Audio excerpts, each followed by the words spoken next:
C'est sous couvert de la démocratie limpide et quasi inexistante en Afrique que la CEDEAO a rendu publiques ses sanctions sans précédent contre le Mali, affirmant, je cite, que seule la transmission des pouvoirs aux civils pourra alléger les sanctions.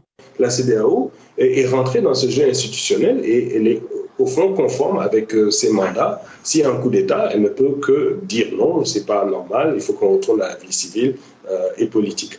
Et là, les agendas des populations ont été pris en charge par des régimes à caractère militarisé qui ont considéré qu'en Guinée et au Mali, eh bien, sans nécessairement instrumentalisation étrangère, les aspirations populaires devraient avoir préséance sur le dispositif institutionnel et que le calendrier devrait être plus long que ce qu'impose la CEDEAO. Donc on a effectivement une situation de fait accompli que la CEDEAO ne peut pas accepter, donc elle doit rester sur le principe. Ce n'est un secret pour personne que la transition au Mali est mise à mal.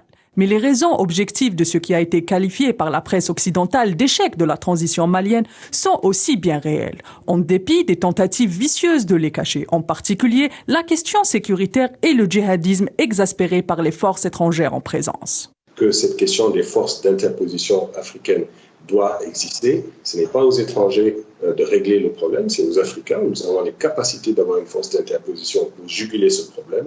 La question reste posée. À qui profitent ces sanctions? Sont-elles dues à la volonté du Mali de préférer des partenaires économiques beaucoup plus sérieux pour elle, notamment la Chine et la Russie, ou encore l'Algérie qui joue un rôle pivot depuis les accords d'Alger, dans le maintien de la paix et la stabilité dans ce pays? Le Mali, au cœur de l'instabilité dans la région du Sahel et dont le peuple est en ligne de mire, se voit encore une fois acculé par cette expédition punitive de la CEDEAO, qui en plus de se positionner en gendarme des intérêts occidentaux dans la région, balaie d'un revers de main toute velléité panafricaine. D'un côté et de l'autre remet en cause sa légitimité, elle qui a toujours su fermer les yeux sur les dérives des chefs d'État mal élus et a eu l'art de rester atone face au mandat anticonstitutionnel des différents régimes relais africains.